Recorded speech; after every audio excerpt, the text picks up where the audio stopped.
Hello, my name is Sarah Burt, and I chose gender identity and formation for my human sexuality final.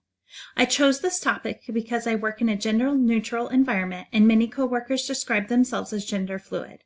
I also want to become more informed so I can educate my children on gender identity and roles.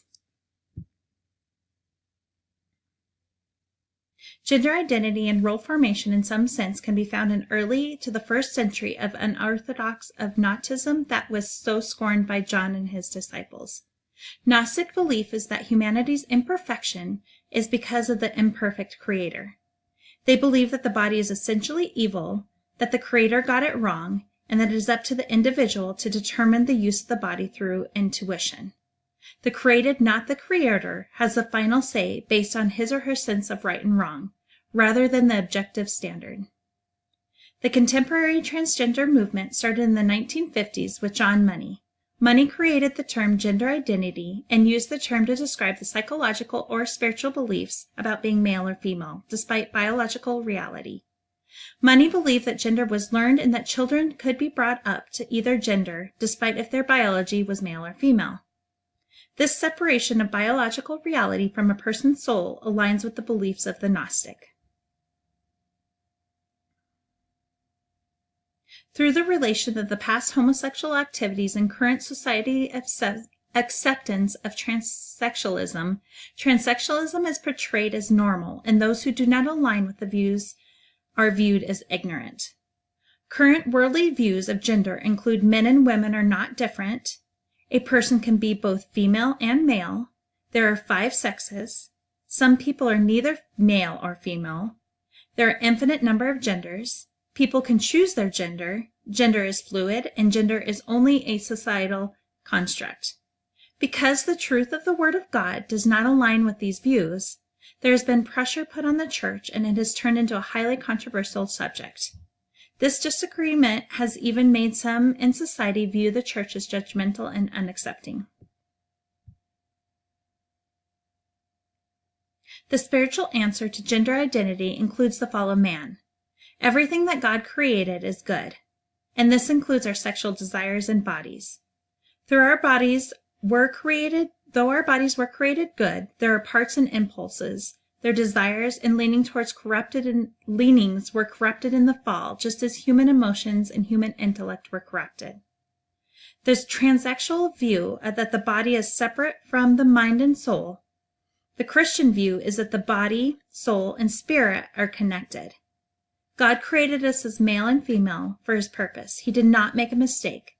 God specifically determined one's inward parts and assigned sex for his creative purpose. Transsexual individuals argue that transsexualism is inborn and unchangeable, thus God ordained. However, addiction and violence is inborn, but not necessarily God ordained.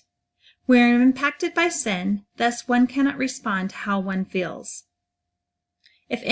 God says that anybody comes after me, let him deny himself and take up the cross daily and follow me.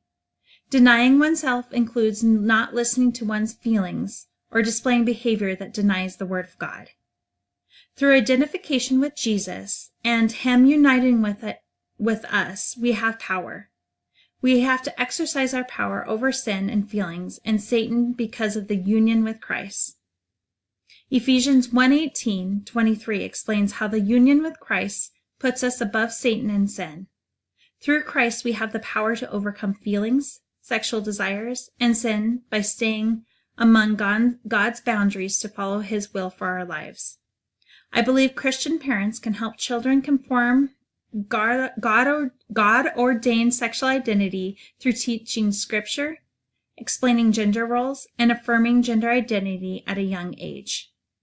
Teaching your children about God's designs for humanity and male and female, explaining a godly view of human sexuality to them, and living out a high view of marriage are some of the greatest investments you can make on the next generation.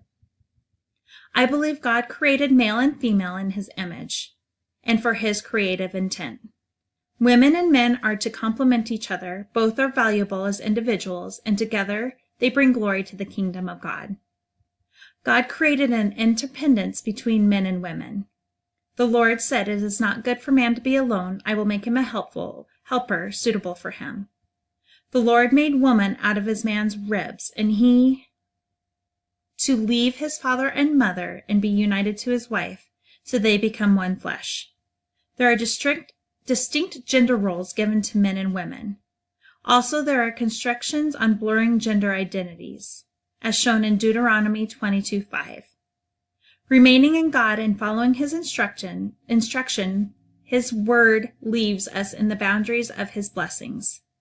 Although some may become victim to the lies that the world tells about sexual identity, it does not mean that they should be judged or not shown love.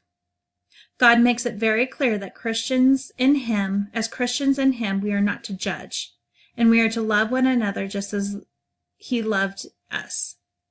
God loved us while we were still sinners. I believe we can still give love to others without complete approval of their behaviors. Judgment and hatred will only cause a stumbling block for sinners. 1 Thessalonians 5:14 says to encourage the disheartened, help the weak, and be patient with everyone. As Christians, we have a dialogue in love about sexual identity, but stay in truth. Through compassion, respect, gentleness, one can approach human sexuality sin and promote God's truth. Above all, love each other deeply because love covers a multiple of sins.